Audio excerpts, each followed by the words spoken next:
নমস্কার বন্ধুরা, আপনারা দেখছেন কুকিং হাউস অফ অনিমা। এখানে বাটা মাছ নিয়েছি।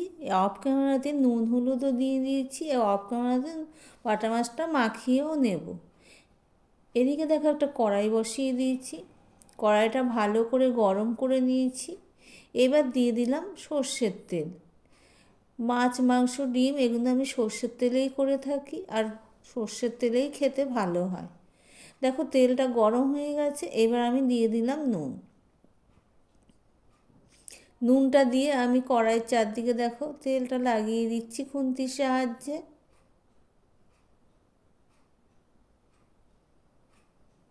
ভিডিওর শুরুতে একটা লাইক দিয়ে কন্টিনিউ করো। এবার দেখো আমি মাছ দিয়ে দিলাম। বাটা মাছগুলো আমি হালকা করে ভাজবো, বেশি ভাজবো না, একটু উল্টে পাল্টে ভেজে নেব। প্রথমে আমার একটা মাছ ভাজা হয়ে গেছে, দেখতেই পাচ্ছ। ঠিক এরকমই হালকাভাবে আমি ভেজে নেব। এবার আরও একটা মাছ দিয়ে দিলাম।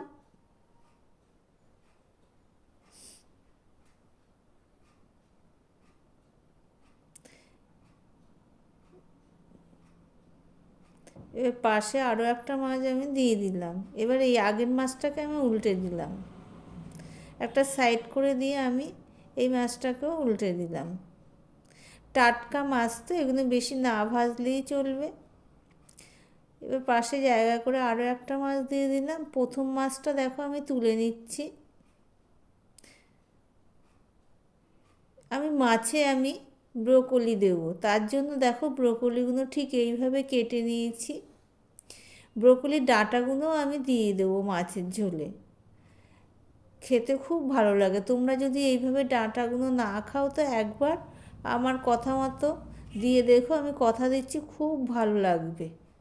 দেখো একইভাবে সব মাছগুলো আমি ভেজে তুলে নিলাম।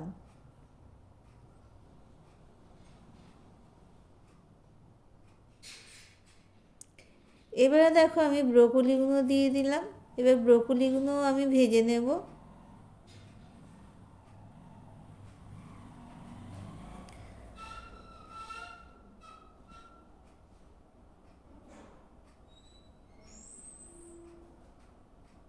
যারা নতুন বন্ধু ভিডিওটি দেখছো, প্লিজ সাবস্ক্রাইব করে পাশে থেকো দেখতে দেখতে। লাইক করো, লাইকের পরে হাইপ অপশানটাও প্রেস করে দিও। ব্রোকলিগুলো আমার ভাজা হয়ে গেলে আমি তুলে নিলাম। এবারে আমি সর্ষের তেল দিয়ে দিলাম আবার। আমি যেইভাবে দেখো ব্রোকলির ডাঁটিটাও কীভাবে ভেজে নিয়েছি। আমি যেইভাবে ফোড়নটা দেব ঠিক সেইভাবে ফোড়ন দিয়ে তোমরা করবে, দেখবে খুব ভালো লাগবে। কথা দিচ্ছি বন্ধুরা। সবার প্রথমে আমি 5 ফোড়ন দিয়ে দিলাম।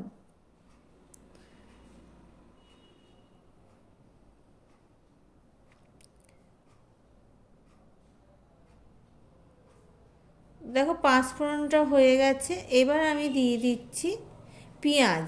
আমি একটা পেঁয়াজ কেটে রেখেছিলাম, সেটাও আমি দিয়ে দিলাম।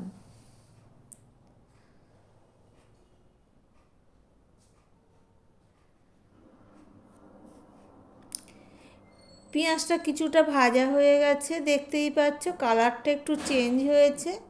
এই সময় আমি আলুগুলো দেখো এরকম পাতলা পাতলা লম্বা লম্বা করে কেটে রেখেছি, আলুটা আমি দিয়ে দিচ্ছি।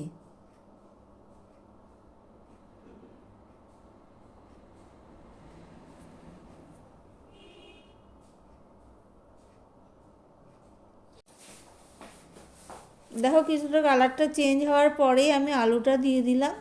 এবার আলু আর পেঁয়াজটা আমি একসাথে ভেজে নেব।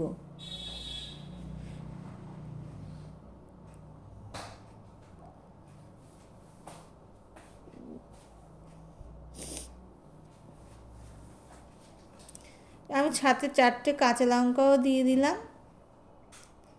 টমেটোও দিয়ে দিলাম। পেঁয়াজটা কিন্তু লাল লাল করেই ভেজে নিয়েছি, এতে করে তরকারির স্বাদটা কিন্তু খুব ভালো হবে। লাল লাল করে পেঁয়াজটা ভেজে নিলে তরকারির স্বাদটা 80% স্বাদ বেড়ে যায়। এবার আমি মশলা অ্যাড করব। হলুদের গুঁড়ো দিয়ে দিলাম, ধনের গুঁড়ো দিয়ে দিলাম, জিরের গুঁড়ো দিয়ে দিলাম, আর লঙ্কার গুঁড়োর পরিমাণটা কিন্তু আমি একটু কমেই দিলাম। ওগুলো 1 চামচ করে দিয়েছি, লঙ্কার গুঁড়োটা 1/2 চামচ দিয়েছি। আমি না একটুখানি করে 1/2 চামচের মতন আদা গুলে আমি দিয়ে দিলাম। বাটা মাছে আমি আদা ব্যবহার করি না, যেহেতু আমি ব্রোকলি দিচ্ছি সেই জন্য সামান্য একটু আদা দিলাম। আদার সাথে জল গুলে দিয়ে দিলাম। এতে করে কি হবে, আমাকে আলাদাভাবে আর মশলা কষানোর জন্য জল দিতে হলো না। এবার আমি এটা ঢাকা দিয়ে দিয়ে মশলাটাকে কষিয়ে নিচ্ছি, দেখতেই পাচ্ছ। এতে করে আলুটাও কষানোর সাথে সাথে সিদ্ধ হয়ে যাবে। আবারও আমি ঢাকা দিয়ে দিলাম। পুরনো বন্ধুদের অসংখ্য ধন্যবাদ এইভাবে আমার পাশে থাকার জন্য আর সুন্দর সুন্দর কমেন্ট করার জন্য। নতুন বন্ধুদেরও অসংখ্য ধন্যবাদ এইভাবে আমাকে সাবস্ক্রাইব করে এগিয়ে নিয়ে যাওয়ার জন্য।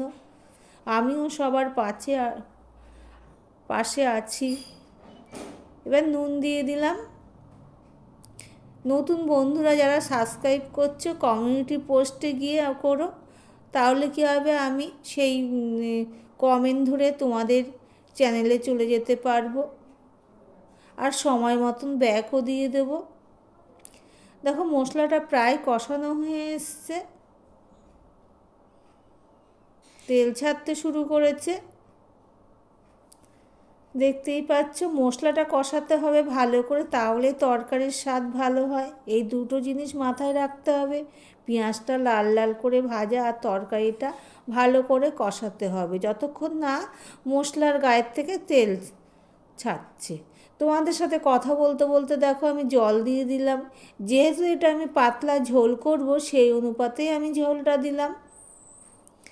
দেখো ঝোলটা ফুটে উঠলে এবারে আমি মাছ আর ব্রোকলিগুলো দিয়ে দেব। এখনও পর্যন্ত যারা ভিডিওটি দেখছো তাদেরকে অসংখ্য ধন্যবাদ। আর যারা লাইক দিতে ভুলে গেছো, প্লিজ লাইকটা দিয়ে কন্টিনিউ করো ভিডিওটা। দেখো এক এক করে আমি মাছ আর ব্রোকলি ভাজাগুলো দিয়ে দিচ্ছি। আমার ভিডিওটি যদি ভালো লেগে থাকে প্লিজ লাইক কমেন্ট শেয়ার করে পাশে থেকো। আমিও সবার পাশে থাকবো। এবার আমি দেখো এগুলো ভালো করে ঝোলের পাতলা ঝোলটা কিন্তু খেতে অসাধারণ হয়েছিল বন্ধুরা। আমি খেয়ে দিয়েই ভয়েস দিচ্ছি বন্ধুরা। একবার না বানিয়ে থাকলে একবার বানিয়ে খাওয়ার অনুরোধ রইল। ব্রোকলি এমনিতেই খুব স্বাদ হয়, আর বাটা মাছও ঠিক তাই। রান্নাটাও সুন্দর হয়েছিল। দেখো রান্নাটা আমি 5 মিনিট ফুটিয়ে নিয়েছি। মাছটা আর ব্রোকলিটা দিয়ে 5 মিনিট আমি ফুটিয়ে নিয়েছি। রান্নাটা প্রায় শেষের দিকে।